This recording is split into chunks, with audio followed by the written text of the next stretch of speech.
Over the past few days, we've talked about Muslims rioting in India over a Facebook post. And we've talked about a singer in Nigeria being sentenced to death over a song. But we can't forget the ultimate Islamic hellhole, Pakistan, where Christians are still being thrown in prison for violating Sharia blasphemy laws.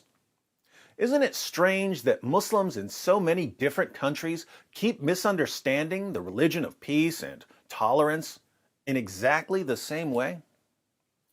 The Christian Post reports, a Christian man charged with blasphemy for making a theological argument on Facebook that Muslims deemed insulting toward the Islamic prophet Muhammad is now facing a potential death sentence for the post. The London-based Center for Legal Aid, Assistance and Settlement, an interdenominational aid agency serving persecuted Christians in Muslim-majority Pakistan, reports that Sohail Masih in the Nowshera Virken in Punjab province was arrested on August 5th. Following a protest by a crowd of enraged Muslims who heard about Masih's comment online, police officially charged Masih under Sections 295A and 295C of the Pakistani Penal Code. Section 295C prohibits the use of derogatory remarks toward Islam or Muhammad and makes violations punishable by death. It is the same charge leveled against Christian mother Asia Bibi, who was sentenced to death and spent over a decade in prison before her acquittal in 2018. So, if I were in Pakistan and I called Muhammad a child-molesting caravan robber, I would be sentenced to death, even though my words would be entirely true. This is not the first case of its kind, and several Christians like Imran Nadim, Nabil Masih, and Patras Kalim and Kamar David, who died in jail, have been charged with blasphemy for sharing or having blasphemous content either on their phone or on their computers, Class UK Director Nasir Saeed said in a statement shared with the Christian Post. It is difficult to prevent the abuse of social media platforms like WhatsApp when others can easily harass Christians and plant evidence on them, he added. An example, if someone shares blasphemous content to a Christian's page, this could result in blasphemy charges against the Christian, even if the Christian did not directly interact with the content. According to the Union of Catholic Asian News, Masih's Facebook comment stems from a discussion online about the Islamic sacrifice tradition of Eid al-Adha, which took place on July 30th to 31st. It is not possible that the blood of goats and bulls can wash away sins, Masih was quoted as writing in a post. That's actually a quote from the Bible, Hebrews 10:4. The incident of Miraj, an Islamic belief that Muhammad ascended to heaven to talk with the prophets, is based on a lie.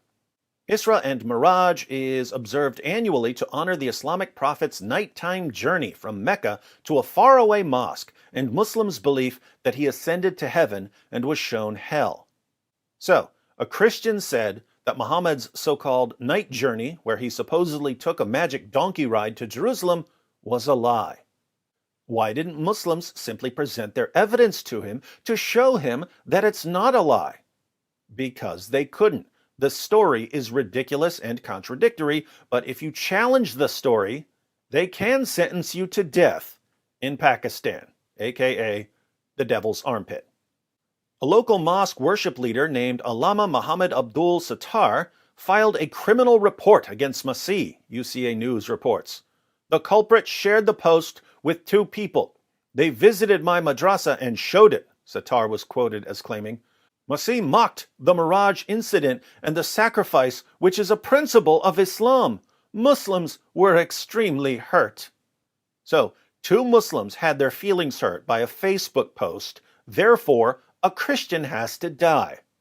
Welcome to Islam, a religion actively defended and promoted by Western politicians, journalists, educators, and actors. The Punjab Assembly recently passed the Tahaffuzi Bunyadi Islam bill that prohibits the publication of objectionable material. It is a very worrying situation as the misuse of the blasphemy law continues to rise, and instead of taking steps to stop its misuse, the government continues to pass legislation which makes the existing law more stringent, Saeed added. More stringent. I guess they realized that their previous blasphemy laws weren't stringent enough. Way to get your priorities in order, Devil's Armpit. Class UK reports that local Christians in the area are scared. I wonder why. In the past, there has been societal backlash toward Christian communities in Pakistan after blasphemy allegations. The organization pointed to past mayhem in communities like Godhra, Sanglal Hill, and Joseph Colony, where infuriated masses attacked and burned several houses and churches, as well as killed several people. Police officers were deployed to protect the Christian community in Nowshera Verkan after the accusation against Masih, according to Class UK.